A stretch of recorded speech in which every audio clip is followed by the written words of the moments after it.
మాసం ఈ 1వ తారీఖున ఈరోజు పెన్షన్ను పంపిణీ చేస్తూ ఉన్నాం. ముఖ్యమంత్రి గారి యొక్క ఆలోచన ప్రతి నియోజకవర్గంలో పార్టీ నాయకులు, శాసనసభ్యులు, మంత్రులు అందరూ కూడా ఈ పెన్షన్లను పంపిణీ చేయడంలో ప్రత్యక్షంగా పాల్గొనాలని వారి ఆదేశం.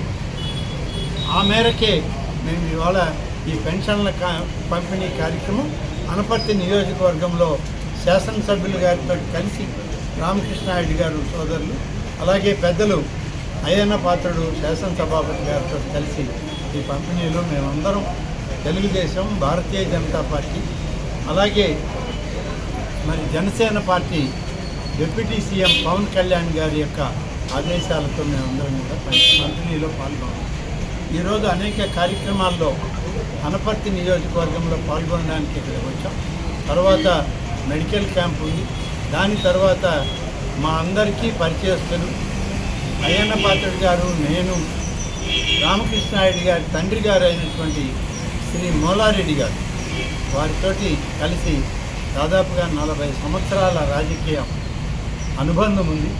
ఈరోజు వారు లేకపోయినా వారి కుటుంబం, వారి కుమారుడితో కలిసి ఈ నియోజకవర్గంలో అనేక అభివృద్ధి కార్యక్రమాలు, అలాగే జీవితకాలంలో అందరూ చిరస్మరణీయుడిగా మిగిలిపోవాలి మూలారెడ్డి గారని వారి యొక్క విగ్రహ ప్రతిష్టాపన కూడా ఉంది. వాటన్నిటిలో మేము అందరం కలిసి పాల్గొంటాం. ఇది తెలుగుదేశం పార్టీ ఎన్డీఏ కూటమి ఇచ్చినటువంటి వాగ్దానం.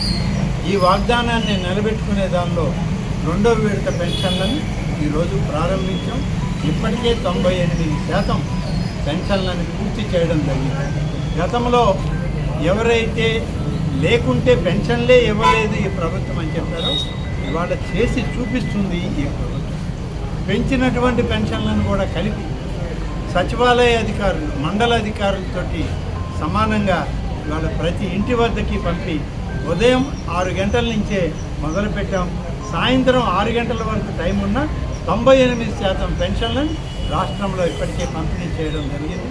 ఇది నిబద్ధత, ఒక నిశ్చయమైన అభిప్రాయం నాయకత్వంలో ఉన్నప్పుడు ప్రభుత్వం కూడా అదేవిధంగా పనిచేస్తుంది.